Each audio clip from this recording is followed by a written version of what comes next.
Now request Alagram Jyoti sir to recite his wonderful oratory. Good morning, everybody. Good morning. Respected Chairman, Vice Chairman, and Secretary, and all our members of this wonderful elite club.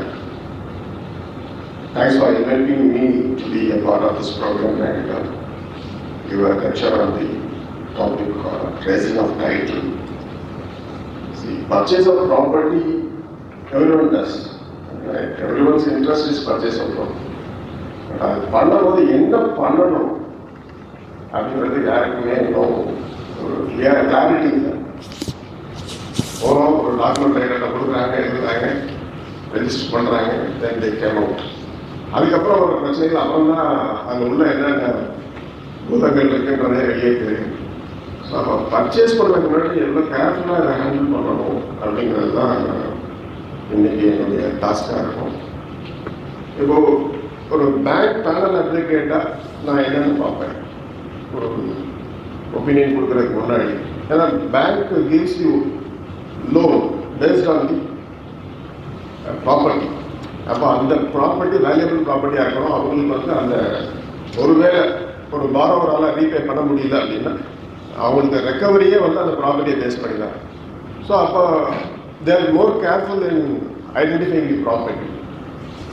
ஒரு அவங்களோட எலிஜிபிலிட்டியை தாண்டி அந்த property வந்து ஒரு marketable title இருக்கா, நாளைக்கு அதுலேருந்து நம்மளால் ரெக்கவர் பண்ண முடியுமா அப்படிங்கிறது தான் அவங்க பார்க்கணும்.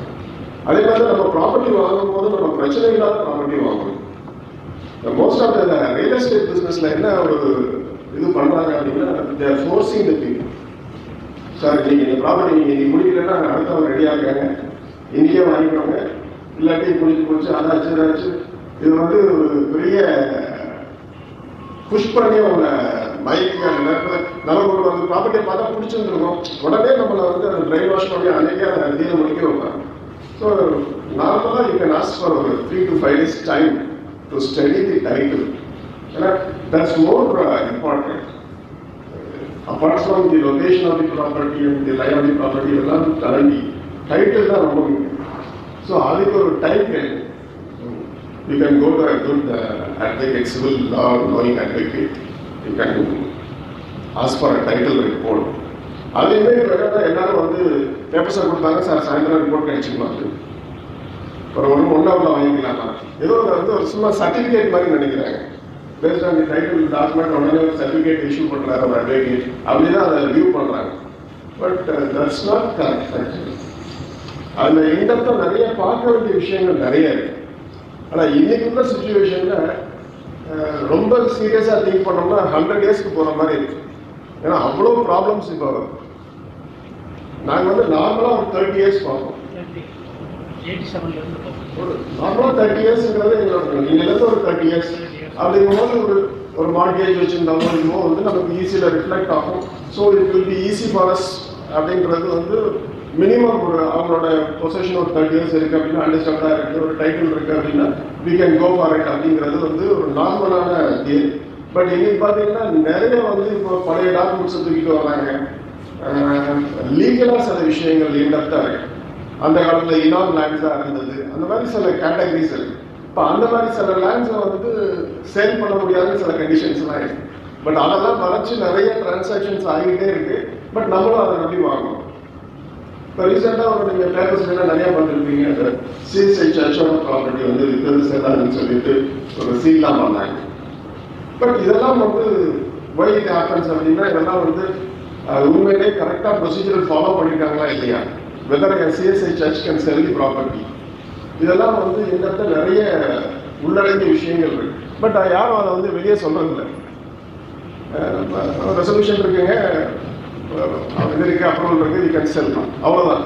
பட் இன்னும் இன்டெப்த்தாக போகும்போது தான் அந்த அசைன்மெண்ட், அதில் வந்து ஒரு 1912 ஒரு அசைன்மெண்ட், யாரும் வாங்கிட்டீங்க தப்பா இருக்காரு, ஜஸ்ட் ஒரு எக்ஸாம்பிளுக்காக ஜஸ்ட் ஒரு 1912 ஒரு அசைன்மெண்ட். அந்த அசைன்மெண்ட்ல என்ன கண்டிஷன் இருக்கு, யாருக்காக அசைன்மெண்ட் கொடுத்தாங்க, எதுக்காக கொடுத்தாங்க, whether they can sell the property, அதை வந்து ஒரு டீப்பாக அனலைஸ் பண்ணியிருந்தாங்கன்னா அதில் நிறைய இஷ்யூஸ் இருக்கும். பட் அஃப்கோர்ஸ் அந்த சேலை வந்து என்னோட கண்ணோட்டத்தில் வந்து it can be made. now I have gone through all the documents. But still there is a இன்னைக்கு தேதியில வந்து it is questionable title தான். ஏன்னா collector has passed an order and cancelling the assignment. So அப்போ டைட்டிலே கிடையாது, சிஎஸ்ஐக்கே title கிடையாது, then they cannot pass it on to the next person. So அந்த மாதிரி ஒரு சுச்சுவேஷன்ல நம்ம இதெல்லாம் நிறைய டீப்பாக போய் உள்ள கொஞ்சம் பார்க்க வேண்டிய சூழ்நிலையில் இருக்கோம். இப்போ எல்லாரும் சொல்லுவாங்க சார் ஈஸியில் ஒன்றும் என்ட்ரி இல்லை, we can go for it. ஈஸியில் என்ட்ரி இல்லை அப்படிங்கிறது வந்து இட்ஸ் நாட் ஒரு சில சொல்லுவாங்க சார் அவர்கிட்ட ப்ராப்பர்ட்டி இருக்குன்னு சொன்னாங்க, அவர் பேர் ஈஸியே வரல. Easy is not going to reflect your title. அதுவே எல்லாருக்குமே கன்ஃபியூஷன். ஈஸியை பண்ணுறது ஈஸியில் பேர் இல்லை ஈஸியில் பேர் இருக்கா ஒன்றா வாங்கிக்கலாமா? So encumbrance certificate is a certificate issued by the registration department on the whatever the transactions made in a particular property. அந்த ப்ராப்பர்ட்டியில் 50 வருஷமா டிரான்சாக்ஷன் இருந்தால் நீங்களே தான் காமிக்கும். So it's not going to show you the title. யார் ஓனருங்கிறத easy வந்து உங்களுக்கு reflect பண்ண போகுது. ஸோ எல்லாரும் சொல்லுவாங்க சார் ஈஸியில் எந்த வந்துச்சு, ஸோ நான் தான் owner. So that's not true. So அதெல்லாம் வந்து கொஞ்சம் அனலைஸ் பண்ணுறதுக்கு கொஞ்சம் இன்டெப்த் நாலேஜ் அண்ட் இது வேண்டியது. ஸோ இப்போ ஒருத்தர் உண்மையிலே ஒரு ஓனரா அவருக்கு எப்படி டைட்டில் இருக்கு, ஹவு இ கிளைம்ஸ் டைட்டில் அப்படின்னா ஒரு 2-3 விதமாக கிளைம் பண்ணுது. One is purchase. நார்மலாக ஒருத்தர் வந்து எக்ஸ்ட்ரா வந்து பர்ச்சேஸ் பண்ணிட்டாங்கன்னா the claims is the owner of the property. அப்புறம் இன்ஹெரிட்டன்ஸ், அதுதான் ரொம்ப கொஞ்சம் கன்ஃபியூசிங்காக கொஞ்சம் சில விஷயங்கள் நிறைய பார்க்க வேண்டிய விஷயம். இன்ஹெரிட்டன்ஸ் அப்படிங்கும்போது ஆன்செஸ்ட்ரல் ப்ராப்பர்ட்டிஸ் இருக்கு, அதுலேயே 2 விதமாக வரும். ஆன்செஸ்ட்ரல் ப்ராப்பர்ட்டிஸ் இருக்கு, இப்போ திடீர்னு ஒருத்தர் இறந்து பேர் அவரோட ப்ராப்பர்ட்டி, 2 விதமான சக்சஷன். அப்படிங்கும்போது ஆன்செஸ்ட்ரல் ப்ராப்பர்ட்டியோட சக்சஷன் என்ன, ஒரு இமிடியேட் ஒரு பர்ச்சேஸ் பண்ணி ஒருத்தர் ஓனராக இருந்தவருடைய சக்சஷன் என்ன, இதில் 2 விதமான சில கிரைட்டீரியாஸ் எல்லாம் பார்க்க வேண்டியது. இப்போ ஆன்செஸ்ட்ரல் ப்ராப்பர்ட்டினா இப்போ யாருக்கு சொத்து போகும். இப்போ ஆன்செஸ்ட்ரல் ப்ராப்பர்ட்டியில் இப்போ எல்லாரும் சொல்லுவாங்க பட்டா என் பேரில் இருக்கு சார், நான் தான் ஓனர்னு சொல்லுவாங்க. It cannot be true. ஏன்னா இப்போ ஆன்செஸ்ட்ரல் ப்ராப்பர்ட்டியை பொறுத்தவரை ஒரு ராமகிருஷ்ணன் ஒருத்தர் பேரில் ஒரு ப்ராப்பர்ட்டி இருக்கு, அவர் இறந்து போயிடுறாரு, அவருக்கு ஒரு 5 பசங்க இருக்காங்கன்னா 5 பேர் பேர்லையும் கண்டிப்பாக பட்டா இருக்கணும்னு அவசியம் இல்லை. இதுக்கு முன்னாடி வந்து ஹிந்து லாவப்படி கர்த்தா ஆஃப் தி ஜாயிண்ட் ஃபேமிலி அப்படின்னு ஒரு கான்செப்ட் வச்சு, so he is the manager of the property, Hindu joint family. அப்போ அவர் பேரில் பட்டா இருந்தால் போதும். பட்டா அப்படிதான் இருக்கும், நார்மலாக இருக்கிறதுல மூத்தவர் பேரில் பட்டா இருக்கும். Then he cannot claim he is the absolute owner of the property. He is the manager of the property. அவ்வளவுதான். கர்த்தாங்கிறது is only a manager of the property. He cannot claim full title over the property. அப்போ அவருக்கு அந்த இறந்தோட ராமகிருஷ்ணனுக்கு எத்தனை வாரிசுகள், அவங்க ஆண்கள் எத்தனை, பெண்கள் எத்தனை, எத்தனை பேர் உயிரோட இருக்காங்க, எத்தனை பேர் இறந்துட்டாங்க, அப்போ இறந்தவங்களோட பிள்ளைங்களுக்கு எத்தனை பேர். ஸோ இதெல்லாம் நம்ம அனலைஸ் பண்ணி அப்புறம் தான் ஷேர் ஃபிக்ஸ் பண்ணணும். சார் நம்ம வந்து சொல்லுவாங்க சார் அண்ணன் இறந்து போயிட்டாங்க, அவருக்கு 2 பசங்க, நாங்கள் 3 பேர் இருக்கோம். அந்த இறந்தவர் வீட்டில் சொல்லுவாங்க நாங்கள் 2 பேர் இருக்கோம், எங்களுக்கு 2 ஷேர். சிலர் சொல்லுவாங்க எங்கள் வீட்டில் 5 பேர் இருக்காங்க, எங்களுக்கு 5 ஷேர். அப்படி கிடையாது. ஸோ ஒரு 5 பேர் இருக்கிறாங்க, 5 பேர் கீழே லீகலாக இருக்காங்க, 5ஆக பிரிச்சுட்டு அந்த 5ல் ஒரு பாகத்தை தான் மித்தவங்க ஷேர் பண்ணிக்கணும். ஸோ நான் எங்கள் வீட்டில் 4 பேர் கூட இருக்காங்க, எங்கள் வீட்டில் 2 பேர் கம்மியாக இருக்காங்க அப்படின்னா கிளைம் பண்ண முடியாது. ஒருத்தர் வீட்டில் ஒரே ஒருத்தர் தான் இருப்பார், அவரும் என்ஜாய் த ஃபுல் ஷேர், அவ்வளோதான். ஸோ இதெல்லாம் வந்து நடைமுறையில் சொல்லுவாங்க, இல்லை எங்கள் வீட்டில் ஒரு பையன் தான், அவங்க வீட்டில் 5 பேர், ஸோ அவங்களுக்கு 5 கூட ஷேர் போகணும். ஸோ அது வந்து அவங்களுக்குள்ள மனசு இருந்தால் கொடுத்துக்கலாம், பட் லீகலாக கேனாட் பி கரெக்ட். ஸோ இதெல்லாம் நம்ம நிறைய பார்க்க வேண்டியிருக்கு. அப்படி சக்சஷன் வரும்போது இன்னொரு ஆஸ்பெக்ட் பார்க்கணும், தேர் ஃபேமிலி லா. இப்போ ஃபேமிலியில் ஒவ்வொருத்தருடைய, இப்போ ஹிந்துவாக இருந்தால் ஹிந்துவில் சக்சஷன் இருக்கு, கிறிஸ்டியன்ஸாக இருந்தால் இந்தியன் சக்சஷன் ஆகிருக்கு, முஸ்லிம்ஸாக இருந்தால் மொஹமடன் லா இருக்கு. ஸோ அதில் எப்படி சக்சஷன் வரும், அந்த சக்சஷன் படி அவங்க அடைஞ்சிருக்காங்க அப்படிங்கிறதெல்லாம் நம்ம பார்க்கணும்.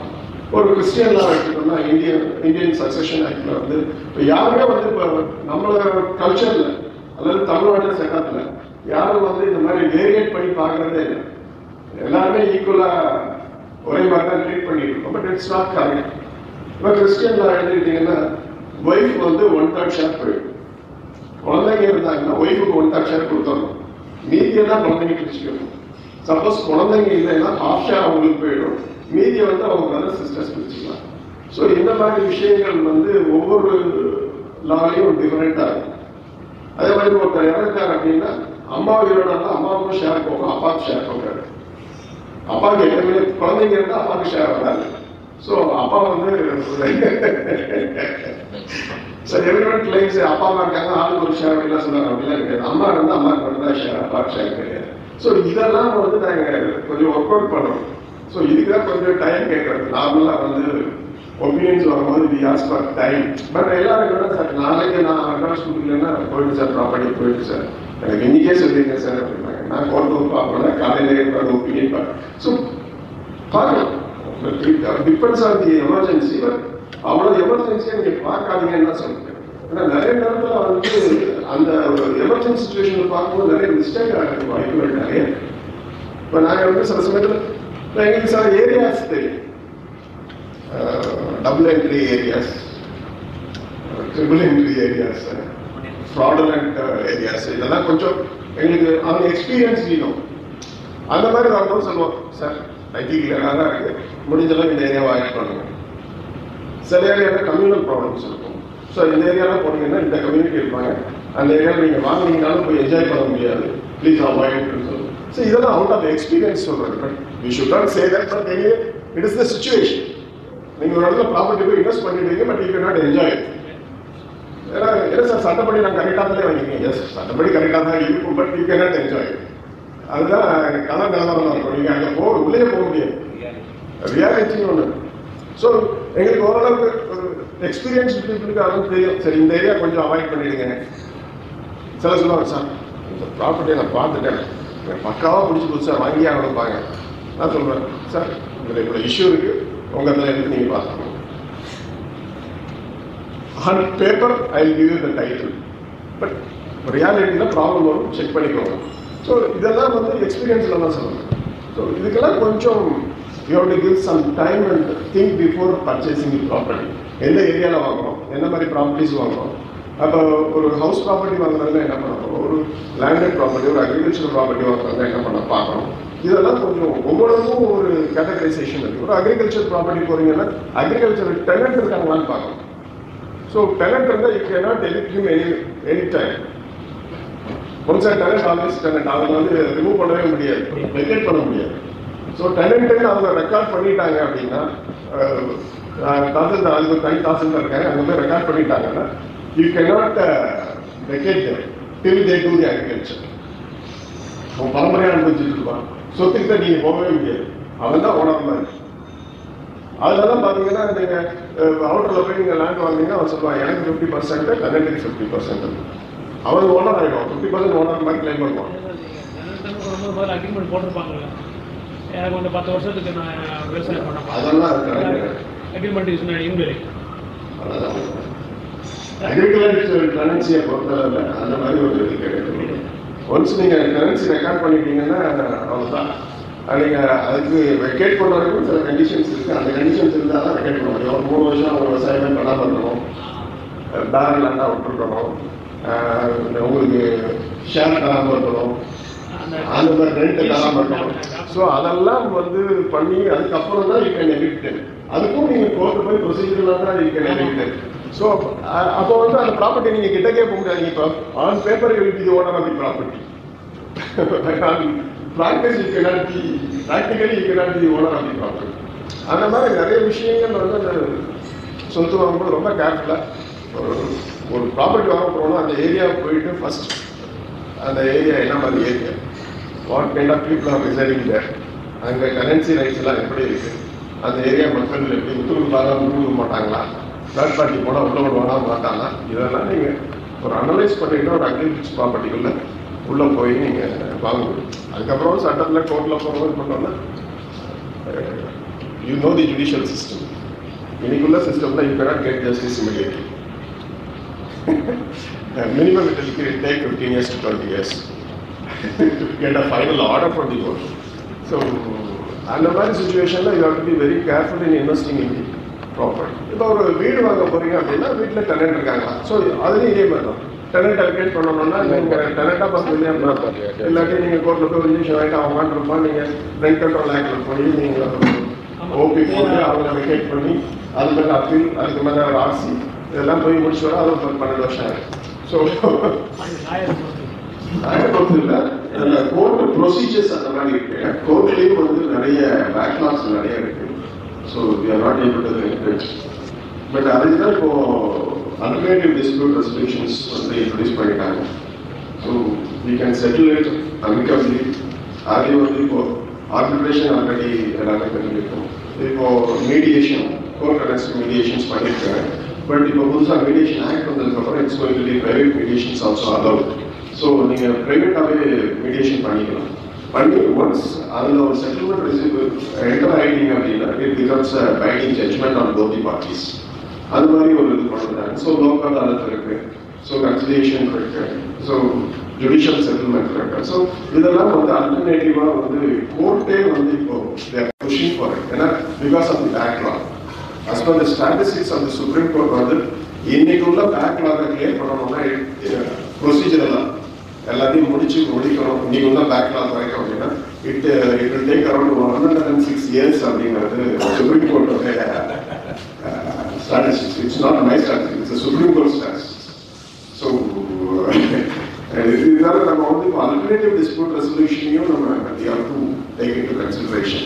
இப்போ நீங்கள் ஒரு ஃபோரம் இருக்கீங்கன்னா you can have an arbitration centre or mediation centre. நீங்கள் வந்து அதுக்கு சில ப்ரொசீஜர்ஸ் இருக்கு. So you can have arbitrators or mediators, you can do it.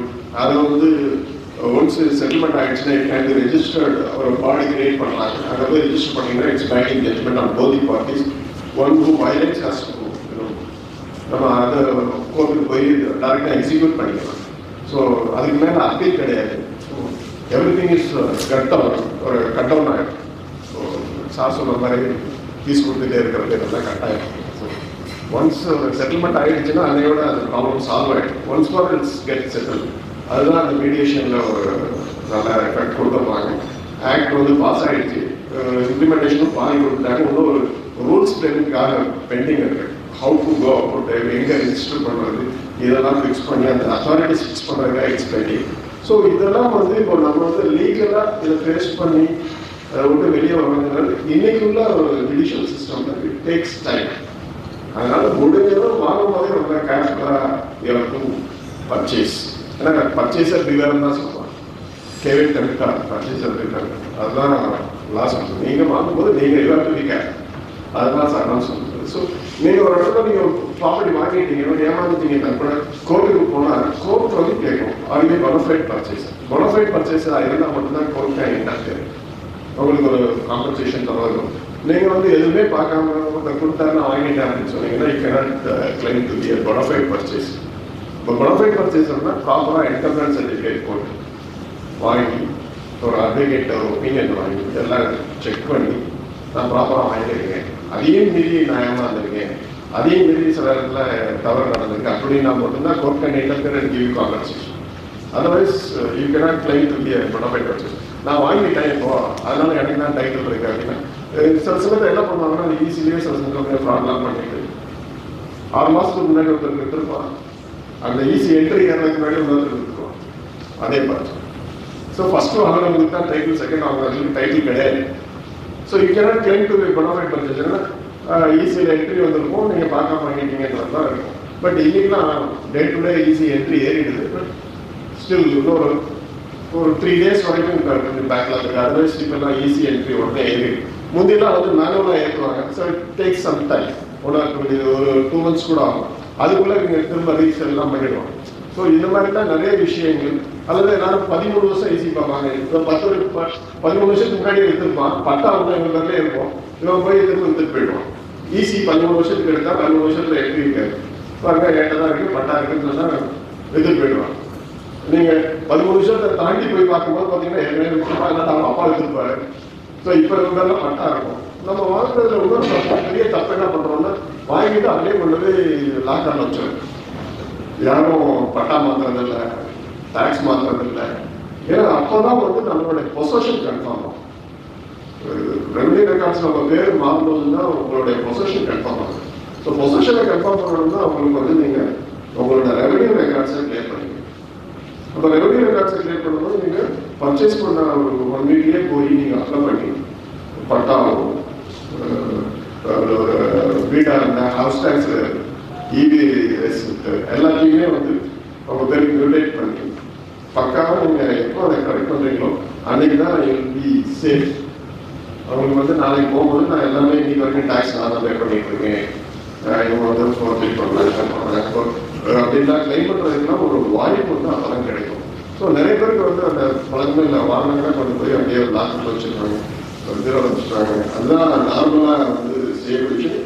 ஏன்னா நமக்கு ஒன்றும் அந்த அவேர்னஸ் இல்லை, அடுத்து என்ன செய்யணும். சரி வாங்கிட்டா பத்திரம் நம்ம பேரில் இருக்கு, வி ஆர் சேஃப் அப்படின்றது தான் இன்னைக்கு எல்லாருக்கிட்டையும் ஒரு concept. It all has to change. கொஞ்சம் எல்லாருமே அதுக்கு ஒரு எஃபர்ட் போடணும். ஒரு ப்ராப்பர்ட்டி வாங்கிட்டோம் அப்படின்னா வாங்கினதுக்கு முன்னாடி கேர்ஃபுல்லாக இருக்கணும், வாங்கினதுக்கு அப்புறமும் கேர்ஃபுல்லாக இருக்கணும். ஒரு டெனன்ட் பார்த்து கூட நம்ம ஒரு நல்ல ஆள் பார்த்து ஒரு 2000 ரெண்டு கம்மியானது பரவாயில்ல, நல்ல ஆள் பார்த்து விடணும். ஸோ அந்த மாதிரி சில விஷயங்கள் இப்போ எல்லாம் சொல்லுவாங்க அட்வொகேட்னா கொடுக்கக்கூடாது சார், அட்வொகேட் ஒழுங்காக இருப்பாங்க. நாங்கள் பேசிட்டு ஒரு ஆஃபீஸ்க்கு ரெண்டுக்கு பார்க்க போனோம்னா சார் அட்வொகேட் ஆஃபீஸ்னா அது தலைவர். பட் அஃப்கோர்ஸ் சில மிஸ்டேக் பண்ணுற அட்வொகேட்ஸ் இருக்காங்க, நாங்கள் வந்து எதுவும் சொல்ல முடியாது. பட் அட்வொகேட் இல்லாமல் ஃப்ராட் பண்ணுறவங்க தான் நிறைய பேர். எனக்கு தெரிஞ்ச ஒரு ஃப்ரெண்டோட வீட்டெல்லாம் ஒருத்தர் உட்காந்துட்டு வந்த அடையிலேருந்து ரெண்டு கொடுக்கல, டிமாண்ட்ஸ் 10 lakh rupees. கால் பண்ணால் 10 lakhs கொடுக்கு. இவர் என்னென்னமோ போலீஸ் எல்லாம் கேஸ் கொடுத்தாரு, அவர் மேலே இவங்க கேஸ் கொடுத்தாரு, போய் வேலை சொல்லி ஸ்டார்ட் கொடுத்தான். Now we are going to settle more. So அந்த மாதிரி விஷயங்கள் நிறைய நம்ம சட்டத்தினாலையும் இருக்காது. அது வந்து டிலேனாகலாம். இப்போ இன்னைக்கு நான் கோர்ட்டுக்கு போகிறேன், நாளைக்கு வெளியே ஒரு 3 months எனக்கு ஜட்மெண்ட் கிடைச்சிடும் அப்படின்னா இவ்வளோ ப்ராப்ளம் இருக்காது. பட் இன்னும் நம்ம சிஸ்டம் அதுக்கு அப்டேட் ஆகலை. ஸோ லாட் ஆஃப் கன்ஃபியூஷன்ஸ், இன்னும் ஜுடிஷியல் சிஸ்டமில் அப்பீல், அதுக்கு மேலே ஒரு ரெவிஷன். ஸோ இதெல்லாம் வந்து தேவை. ரெண்ட் கண்ட்ரோல் ஆக்டில் ஒரு டெனன்ட் லேண்ட்லார்ட் ரெண்ட் கொடுத்துருக்கானா இல்லையா அதை பார்த்துட்டா ரெண்ட் கொடுக்கலன்னு ப்ரூவ் ஆகிடுச்சுன்னா அதுக்கு மேலே அதுக்கு அப்பீல், அதுக்கு மேலே அதுக்கு ரிவிஷன், அதுக்கு மேலே ஒரு SLP. So it all creates lot of trouble in the maintaining the property. So property purchase பண்ணுறதுக்கு மாதிரி கொஞ்சம் கேர்ஃபுல்லாக இருக்கு, பர்ச்சேஸ் பண்ணதுக்கு அப்புறமும் கொஞ்சம் கேர்ஃபுல்லாக இருக்கணும். You can shoot questions also. ஏன் சார் இன்னும் ரெவன்யூ ரெக்கார்டு தனியாக, ரெஜிஸ்ட்ரேஷன் ரெக்கார்டு தனியாக ஒரு லேண்ட் மெயின்டைன் பண்ணுறாங்க? இது எல்லா கண்ட்ரிலையுமே இப்படிதான் இருக்கா, இல்லை நம்ம நாட்டில் மட்டும் தான் இருக்கா? ரெவன்யூ ரெக்கார்ட்ஸ்னா என்னென்ன ரெக்கார்ட்ஸ், மினிமம் ரெக்கார்ட்ஸ், அதாவது பேசிக் பேப்பர் பார்க்கணும். ஒருத்தர் லேண்டு கொண்டு காட்டுறாருன்னா மினிமம் இந்தந்த பேப்பர்ஸ் அது இருந்தால் உங்கள் வரைக்கும் அது வரலாம். ஏன்னா இப்போ நிறையவே நாங்கள் ஒரு ஃபேக்ட்ரி லேண்டு பார்த்தோம், கிட்டத்தட்ட ஒரு 8 months பார்த்தோம். இப்போ தான் லேண்டு கிட்டத்தட்ட ஃபைனலாக இருக்குது. இது பேசிக் பேப்பரே இல்லாமல் நம்ம போயிட்டு ஒரு லீகல் அட்வைஸர்கிட்ட கொடுத்துருவோம். அவங்க கேட்டதுக்கப்புறம் தான் இந்த பேசிக் பேப்பர்ஸ் கூட எடுப்போம். ஸோ பேசிக் பேப்பர் என்னெல்லாம் இருந்தால் அட்லீஸ்ட் அதை அந்த பேப்பரை வாங்கி கொண்டு போய் லீகல் அட்வைஸர்கிட்ட கொடுக்கலாம். ரெஜிஸ்ட்ரேஷன் சைடு என்ன, ரெவன்யூ சைடு என்ன, ஃபர்ஸ்ட் கொஸ்டின். செகண்ட் கொஸ்டின், ஏன் இன்னும் நம்ம நாட்டில் மட்டும் தான் இப்படி இருக்கா, எல்லா இடத்துலையும் இப்படி இருக்கான்னு எனக்கு தெரியல.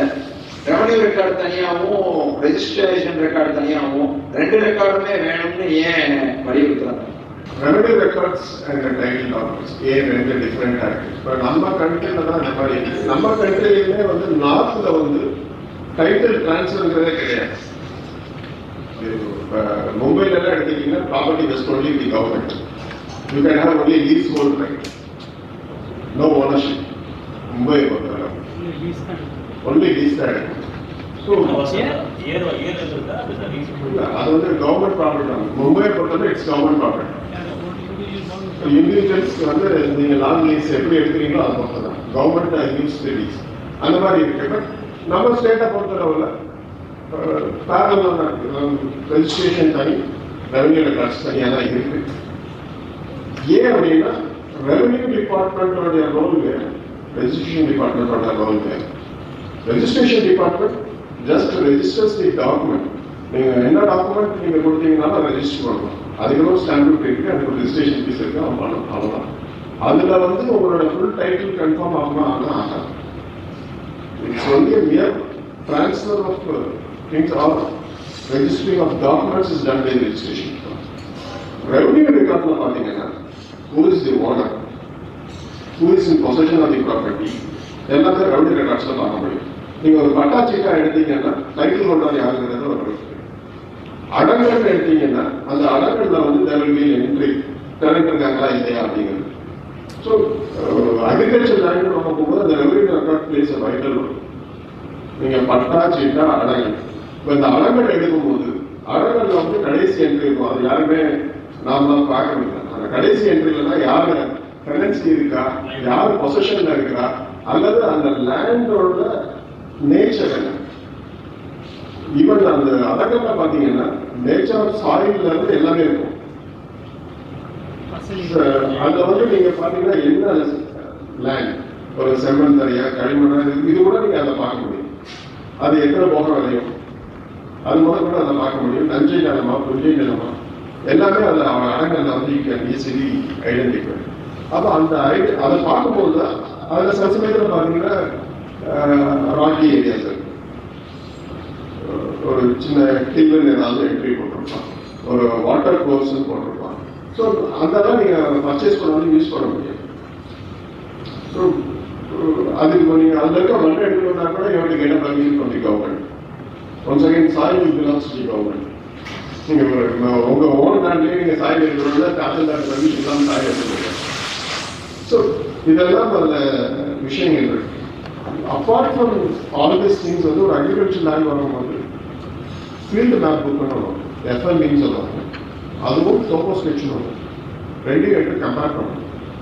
அதுல தான் வந்து ஒரு நிலவியல் சாலை இருக்கா, வாய்க்கால் இருக்கா, இதெல்லாம் வந்து என்ட்ரி இருக்கும்.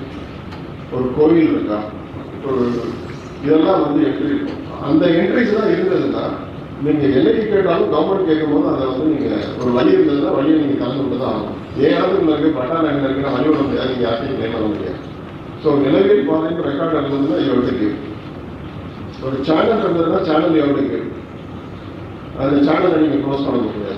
ஏன் இடம் பட்டா லேண்ட் நான் க்ளோஸ் பண்ண முடியாது.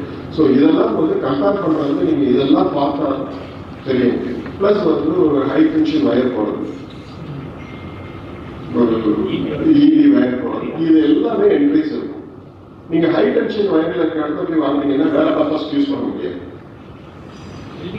பில்டிங் கட்ட முடியாது. ஸோ அப்போ இதெல்லாம் பார்க்கணும். இதெல்லாம் அனலைஸ் பண்ணி ஒரு ஃபேக்டரி கட்ட போறீங்கன்னா பக்கத்தில் உங்களுக்கு ஏஜி ஸ்டேஷன் இருக்கான்னு பார்க்கணும், ஹை டென்ஷன் வயர் போதான்னு பார்க்கணும், பக்கத்தில் என்ன மாதிரி இடம் இருக்குன்னு பார்க்கணும், பின்னாடி ஒரு சுடுகாடு இருந்துச்சுன்னா நீங்க வழிவிட்டு தான் ஆகணும். ஸோ இதெல்லாம் நிறைய விஷயங்கள் அதில் உள்ளாடி இருக்கு. ஸோ நீங்க எஃப்எம்பி டோப்போ ஸ்கெட்ச் எல்லாத்தையும் நீங்க எடுத்துட்டு அதுக்கப்புறம் தான் நீங்க ஒரு ஃபைனலைசேஷன் வர முடியும். அதே மாதிரி ஒரு வீடு வாங்கினீங்கன்னா அப்பார்ட் ஃப்ரம் டைட்டில் டீட், நான் சொல்றது revenue records apart from title deed. So யார் பேர்ல இருக்குன்றதுக்கு டைட்டில் டீட், இதெல்லாம் வந்து பொசஷன் அதர் என்ட்ரிஸை பார்க்கறதுக்கு நீங்க ரெவன்யூ ரெக்கார்ட்ஸ் தான் பார்க்க முடியும். ஏன்னா ரெவன்யூ ரெக்கார்ட்ஸ்னால அந்த காலத்துல இருந்து ஒரு குளம் இருக்கிறதோ ஒரு வாய்க்கால் இருக்கிறதோ இது எல்லாமே என்ட்ரி அதெல்லாம். ஸோ நீங்க அதை பார்க்காம நீங்க இதை மட்டும் பார்த்து நீங்க வாங்கவும் முடியாது. So these are all very vital issues. நீங்க எல்லாத்தையும் செக் பண்ணணும். ஸோ பட்டாவது பேர்ல இருக்கு, அவர் பெரிய டைட்டில் டீட் இருக்கு, ஓகே சார் வாங்கிடலாம் அப்படின்னு வாங்குறாரு. ஸோ இதெல்லாம் உள்ள இன்டெப்தா போய் உள்ள கொஞ்சம் பார்க்க வேண்டிய விஷயங்கள் அதுல இருக்கு. So I think I clarified. Don't go. சரி சார், ரெஜிஸ்ட்ரேஷன் அண்ட் ரெவன்யூ ஏன் தனியா மெயின்டைன் பண்றாங்கன்றது சொன்னீங்க. ஏன் சார் என்ன இந்த காம்ப்ளிகேட்டா வச்சிருக்கோம்? ஒரு கார் வாங்குறோம்னா யாரோட பேர்ல இருக்கு பாக்குறோம், ரெஜிஸ்ட்ரேஷன் டிபார்ட்மெண்ட் மட்டும் தான் அது.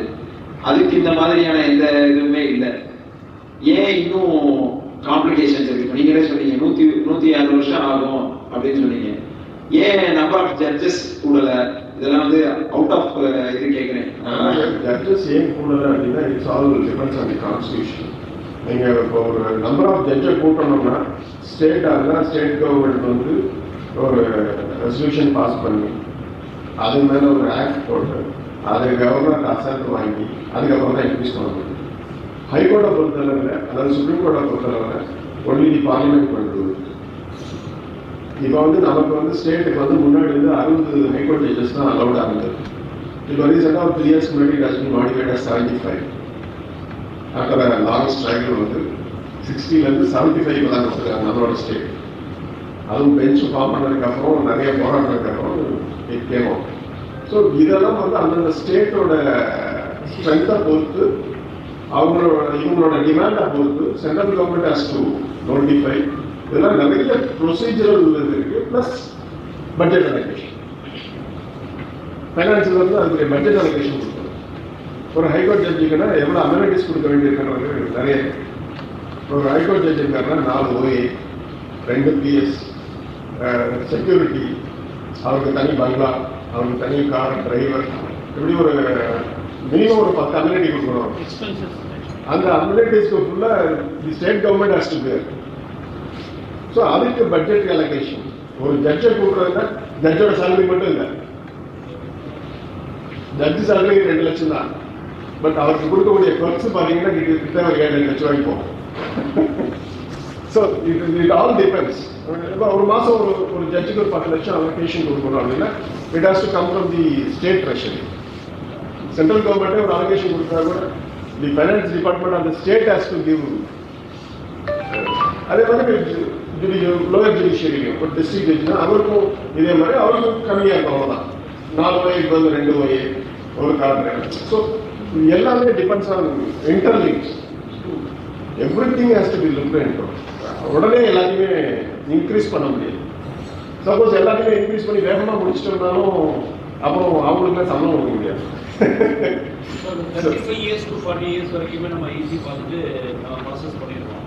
பட் நீங்கள் சொன்ன மாதிரி 100 years நீங்கள் செக் பண்ண வேண்டிய சுச்சுவேஷன்ஸ் அப்போ அதில் ஏதாவது டிஃபரன்ஸ் இல்லை ப்ராப்ளம்ஸ் இருந்ததுன்னா அது இப்போ நம்ம 35 years பார்த்ததுனால பார்த்து தான் நம்ம வாங்கிடுவோம். பட் 100 years ஒரு டாக்டர் இருந்தாலும் அதை எப்படி யாருக்கு அது சரி நார்மலாக அது ரொம்ப பிரச்சனை வரதில்லை. 30 years 35 yearsக்கு அப்புறம் பெருசாக நார்மலாக பிரச்சனை வரணும். பட் இன்னைக்கு வந்து அதில் நிறைய விஷயங்கள் நடந்துட்டு இருக்கிறது. ஓப்பன் அது கம்யூனலாக போகுது ரொம்ப. அது வந்து அவங்க போயிட்டு ஒரு அசைன்மெண்ட் ஆஃப் லேண்ட்ஸ் வந்து கவர்மெண்ட் கொடுப்பாங்க.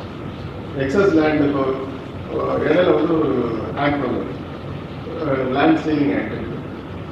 அதில் வந்து ஒருத்தர் வந்து 15 ஸ்டாண்டர்ட் ஏக்கர்ஸ் தான் வச்சுக்கலாம். Either individual or company can hold only 15 standard acres. 15 standard acres அப்படிங்கிறது டிபெண்ட்ஸ் ஆன் தி ஹிஸ்ட் வேல்யூ. அது வந்து 80 சென்ட்ல இருந்து 4 ஏக்கர் வரைக்கும் போகலாம். டிபெண்ட்ஸ் ஆன் ஹிஸ்ட் value. 1 acre standard acre. So நீங்கள் ஒரு ஆக புஞ்ச லேண்ட் வாங்கினீங்கன்னா ஒரு 60 ஏக்கர் வச்சுக்கலாம்.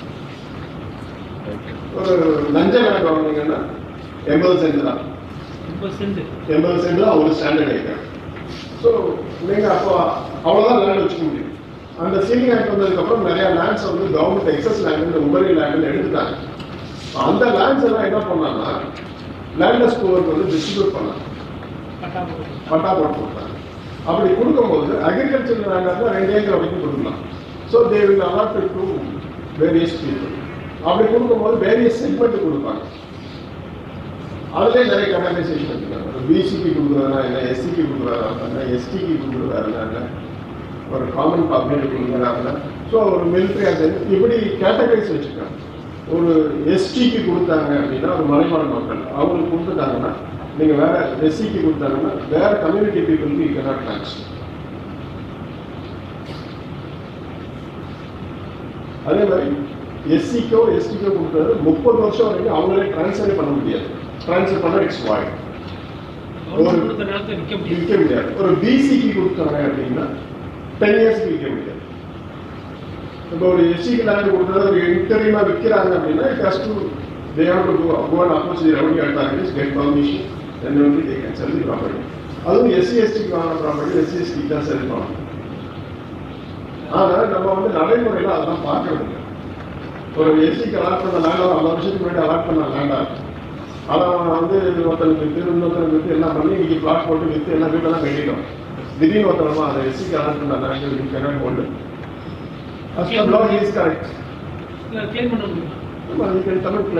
நீங்க வாங்கினதே தப்பு, எங்க தாத்தா விற்றது தப்பு அப்படின்னு கிளைம் பண்ணி வாங்கலாம்.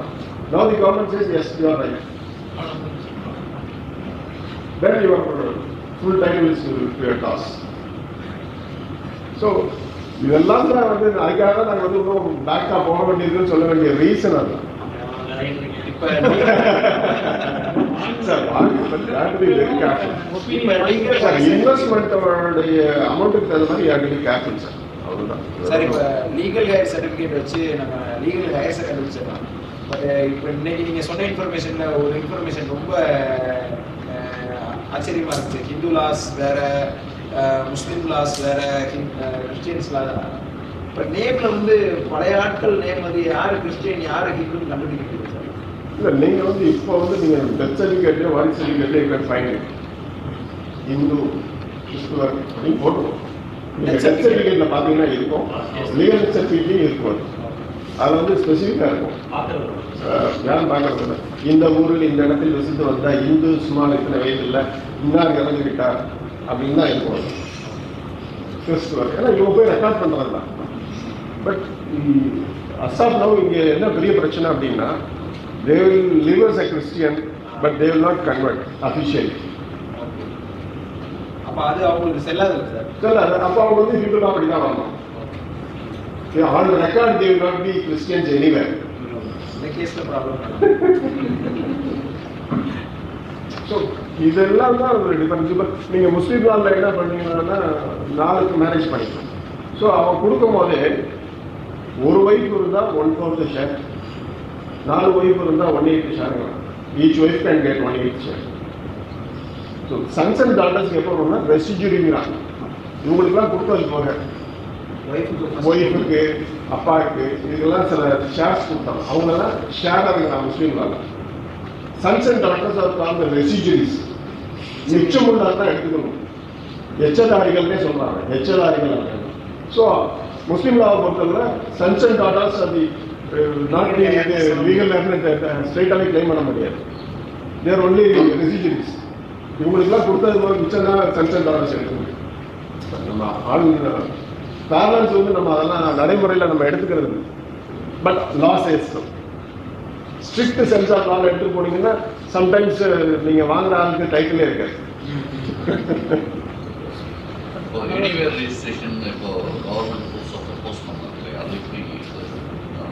சார் இப்போ ஓரளவுக்கு இப்போ ஆன்லைன் பண்ணதுக்கு அப்புறம் ஓரளவுக்கு you can read the entries. எங்கே என்ன ப்ராப்பர்ட்டி என்ன சேல் ஆயிருக்குன்னு you can take it online. அதில் வந்து நீங்கள் எனிவேர் ரெஜிஸ்ட்ரேஷன் முந்தைய அப்படிதான் இருந்தது. எனி டிஸ்ட்ரிக் இப்போ நீங்கள் வேறு ஊரில் போய் ப்ராப்பர்ட்டி பார்த்தீங்கன்னா டிஸ்ட்ரிக்ட் ரெஜிஸ்ட்ராரில் போய் பதிஞ்சு அங்கேருந்து என்ட்ரி இங்கே வரும். இப்போ நீங்கள் திருச்சியில் தான் இருக்கீங்க, உங்களால் மதுரைக்கு வர முடியாது அப்படின்னா திருச்சியோட டிஸ்ட்ரிக்ட் ரெஜிஸ்ட்ரார்னு ஒருத்தர் இருக்காங்க. அது இப்போ வந்து ஏஐஜின்னு சொல்கிறாங்க. So you can go to them. அங்கே ரெஜிஸ்டர் பண்ணி அந்த என்ட்ரியை கொண்டு வந்து மதுரையில் ரெஜிஸ்டர் பண்ணிக்கலாம். அந்த ப்ராப்பர்ட்டி மதுரையில் இருந்ததுன்னா அந்த மெமோன்னு சொல்லுவாங்க, ஒரு மெமோ கொடுப்பாங்க. அதை கொண்டு வந்து இங்கே ரெஜிஸ்டர் என்ட்ரி ஏற்றி கண்டு முந்தி வந்து கேரளா பாடசாலையில் போய் ரெஜிஸ்டர் பண்ணுறது because stamp duty was very low there. அது பண்ணிட்டு இருந்தாங்க. அப்புறம் 99 ஆக்ட் போட்டு அதெல்லாம் பண்ணக்கூடாது, இட் இஸ் நாட் வேலிட்னு சொல்லிட்டாங்க. ஸோ அதுக்கு முன்னாடி பதினஞ்சவங்களுக்கு வந்து ஒரு எக்ஸப்ஷன் கொடுத்தாங்க. If you want to regularise it, you pay the stamp duty and different stamp duty with interest pay பண்ணுங்க. It will be regularized and they are made an entry. ஏன்னா கேரளாவில் இருக்க என்ட்ரி வந்து இங்கே கொண்டு வர முடியாது. ஸ்டேட்டுக்கு வேணால் கொண்டு வரலாம், கேரளாவில் நீங்கள் என்ட்ரி கொண்டு வர முடியாது. ஸோ அப்போ அதுக்கு வந்து நீங்கள் டீவியேஷன் அமௌண்ட்டை நீங்கள் பே பண்ணி இங்கே பண்ணிக்கலாம். ஸோ அது பண்ணிட்டீங்கன்னா இது entire year. So you can find. இப்போ வந்து அதெல்லாம் அவாய்ட் பண்ணி தான் இப்போ என்ன பண்ணாங்கன்னா அங்கங்கே தான் பண்ண முடியும்னு கொண்டு வந்து எந்த ஏரியாவில் ப்ராப்பர்ட்டி இருக்கோ அங்கே மட்டும் தான் பண்ண முடியும். ஈவன் பவர் முதற்கொண்டு அப்படி வந்துருச்சு. முந்தைய வந்து பவர் வந்து நீங்கள் எங்கே இருந்து வேணாலும் கொடுக்கலாம். இப்போ வந்து பவர் வந்து நீங்கள் இந்தியாவில் இருக்கிறீங்க, பவர் கொடுக்கணும் அப்படின்னா ப்ராப்பர்ட்டி இருக்க இடத்துக்கு வந்து தான் பவர் கொடுக்க முடியும். ஒருவேளை நீங்கள் ஃபாரின்ல இருந்த மட்டும்தான் ஒரே ஒரு எக்ஸம்ஷன் இருக்கு. இந்தியன் எம்பசியில் போய் நீங்கள் அல்லது நோட்டரிட்ட அட்டஸ்டேஷன் வாங்கி ஏர்லைனில் தான் அனுப்பணும். அதை கொண்டு வந்து இங்கே அட்ஜுடிகேட் பண்ணணும். அந்த கன்சர்ன்ட் ரெஜிஸ்டர் ஆஃபீஸில் அதுக்கு ஸ்டாம்ப் டியூட்டிலாம் பே பண்ணி இங்கே அட்ஜுடிகேட் பண்ணிங்கன்னா மட்டும்தான் இட் இஸ் வேலிட். ஸோ இதெல்லாம் வந்து நிறைய சட்ட சிக்கல்கள் கொஞ்சம் கொஞ்சமாக கூடிக்கிட்டே தான் இருக்கும். ப்ராப்பர்ட்டி வந்து ஓனர் வந்து ரெண்டலுக்கு விடுறாங்க, என்னென்ன ப்ரிகாஷனரி மெஷர்ஸ் இருக்குங்க சார்? இப்போ நான் ரெண்டலுக்கு இருக்கேன், ரெண்டலுக்கு பில்டிங்ஸ் விட்டுருக்கேன். நம்ம அதில் பார்த்தீங்கன்னா 11 மாதம் சில பேர் ஒரு சேஃப்டியாக அக்ரிமெண்ட் கொடுக்குறாங்க. அது எந்த அளவுக்கு அது செக்யூர்டு? அந்த வெறும் 11 மாதம் வெறும் அன்ரெஜிஸ்டர்டாக ஒரு அக்ரிமெண்ட் போடுறது மட்டும் நம்ம ப்ராப்பர்ட்டியை செக்யூர்டாக இருக்குமா? நாளைக்கு த்ரெட் வந்து நமக்கு குறையுமா? இல்லை சில பேர் நான் என்னோட ப்ராப்பர்ட்டியை இண்டஸ்ட்ரியை வந்து ரெண்ட் கொடுத்துருக்கேன். அவர் கிட்ட ஒரு 6 வருஷமா இருக்காரு. அவரோட பிஹேவியர்லாம் பார்த்தா அவர் காரையெல்லாம் ஒன்று நிப்பாட்ட பார்த்தா அவர் கிட்டத்தட்ட அவரோட ஓன் ப்ராப்பர்ட்டி மாதிரி தான் அந்த டேக் ஆஃப் பண்ணுறாரு. நடுவில் நம்ம போகிறப்ப நமக்கு த்ரெட் வந்துகிட்டே இருக்கு. அப்புறம் நான் யாரோ ஃப்ரெண்ட்டை கேட்குறப்ப அதை வந்து ப்ராப்பராக நீங்கள் ரெஜிஸ்டர் ஆஃபீஸில் ரெஜிஸ்டர் பண்ணிட்டீங்கன்னா இன்னும் கொஞ்சம் செக்யூர்ட் அப்படிங்கிறத சொன்னாங்க. இன்னொருத்தர் அதுக்கு ஒரு போர்டு இருக்கு, நீங்கள் அதுக்கு ஏதோ ஒரு அமௌண்ட் பே பண்ணிட்டீங்கன்னா something for each and every year you will pay some premium amount to somewhere else. அதனால உங்களுக்கு செக்யூர்ட் ஆகும்னு ஒரு சில பேர் சொன்னாங்க. Kindly throw some light on that sir. இப்போ ரெண்ட் கண்ட்ரோல் ஆக்டை பொறுத்தளவில் புது ஆக்ட் வந்துருச்சு. As per the new act, any agreement, rental agreement has to be registered. One is with the revenue department, other is registration department. 2 document register பண்ணுவோம். Revenue டிபார்ட்மெண்ட்லேயும் you have to make an entry. அது வந்து nominal fees தான், ஒரு 500 rupees மொதல் வச்சுருக்காங்க. ஆர்டி ஓட்டை you have to make an entry. அது வந்து என்ட்ரி, அது வந்து கவர்மெண்ட் ஒரு வாட்சிங்காக அவங்க எடுக்கிறாங்க, ஸ்டாட்டிஸ்டிக்ஸ் மாதிரி. அதுக்காக அது ஒரு என்ட்ரி. ரெஜிஸ்ட்ரேஷன் டிபார்ட்மெண்ட் போது 2 அக்ரிமெண்ட்டை நீங்கள் கண்டிப்பாக ரெஜிஸ்டர் பண்ணணும். அப்போ தான் இந்த ஆக்டோட பெனிஃபிட்டை நீங்கள் அடைய முடியும். இந்த ஆக்டுக்கு கீழே நீங்கள் ஒரு பெட்டிஷன் ஃபைல் பண்ணணும் கோர்ட்டில் போய் அப்படின்னா நீங்கள் ரெஜிஸ்டர் பண்ணியிருந்தால் மட்டும்தான் போக முடியும்னு பண்ணுறாங்க. இல்லாட்டி you cannot go before the court. Rent control கோர்ட்டுக்கு போக முடியாது. ஏன்னா ரெண்ட் கண்ட்ரோல் கோர்ட்னு போகும்போது it's only called as a tribunal. அது வந்து சிவில் ப்ரொசீஜர் கோடு கூட ஃபாலோ பண்ணணும்னு அவசியம் இல்லை. ஸோ சம்மரி ப்ரொசீஜர்னு சொல்லுவோம், சம்மரி ட்ரையல். அப்படிங்கும்போது ஃபுல் ஃப்ளெஜ்ட் எவிடன்ஸ், ரெக்கார்ட்ஸ் இதெல்லாம் கொடுக்கணும்ல. அக்ரிமெண்ட்டை கொண்டு போய் கொடுத்து ரெண்ட் வந்திருக்கா வாங்கலையான்னு எஸ்டாப்ளிஷ் பண்ணால் போதும், இங்கே கேட்குறது. அந்த ரெண்ட் கண்ட்ரோல் கோர்ட்டுக்கு நீங்கள் போகணும் அப்படின்னா ரெஜிஸ்டர் பண்ணிக்கணும். அதர்வைஸ் ட்ரான்ஸ்ஃபர் ஆஃப் ப்ராப்பர்ட்டி ஆக்டில் சிவில் சூட் போட்டு நீங்கள் அவரை வெக்கேட் பண்ணணும். It will have its own timings. That is 11 monthsக்கு ரெஜிஸ்டர் பண்ண முடியாது. பண்ணலாம், கண்டிப்பாக பண்ணணும். இப்போ கண்டிப்பாக பண்ணணும். பட் அந்த ரெண்ட் கண்ட்ரோல் ஆக்ட்ல போட்டா அந்த நீங்க சொல்ற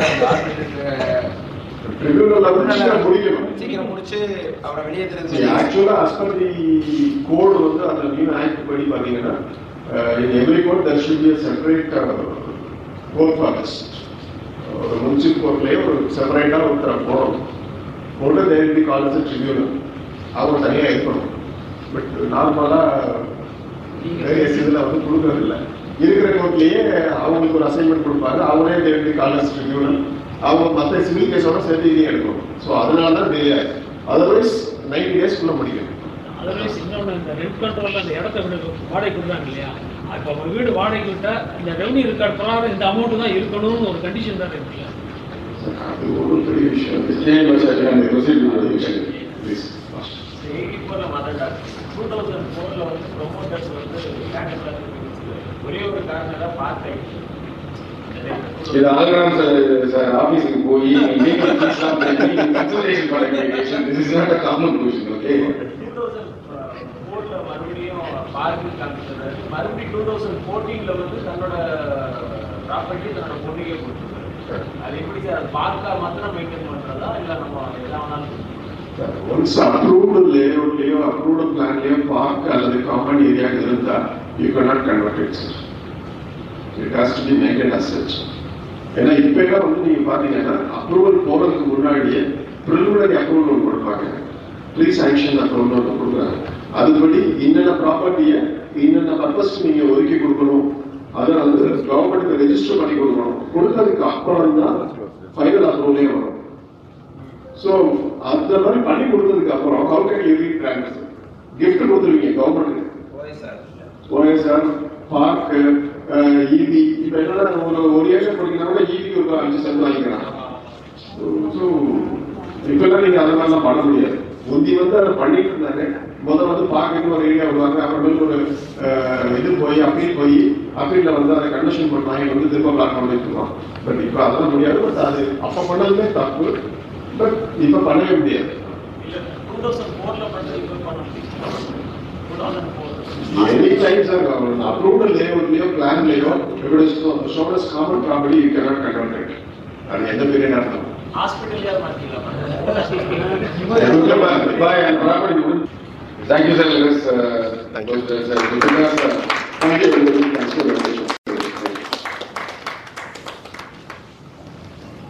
வாஸ் a great day. ஒரு lucid discussion. இவ்வளவு எளிமையா வந்து இந்த இதை வந்து டீனேஜரை வந்து ஷேர் பண்ண முடியுங்கிறது இன்னைக்கு சார் எஸ்டாப்ளிஷ் பண்ணியிருக்காங்க. ஸோ இது கண்டிப்பாக இன்னைக்கு மெம்பர்ஸை கேட்க சொன்னோம்னா இன்னைக்கு ஈவினிங் வரைக்கும் இந்த செஷன் வந்து கண்டிப்பாக ஒரு question answer session will be easily going. So let us wind it up. I request our Uparaj sir to honor Kichi.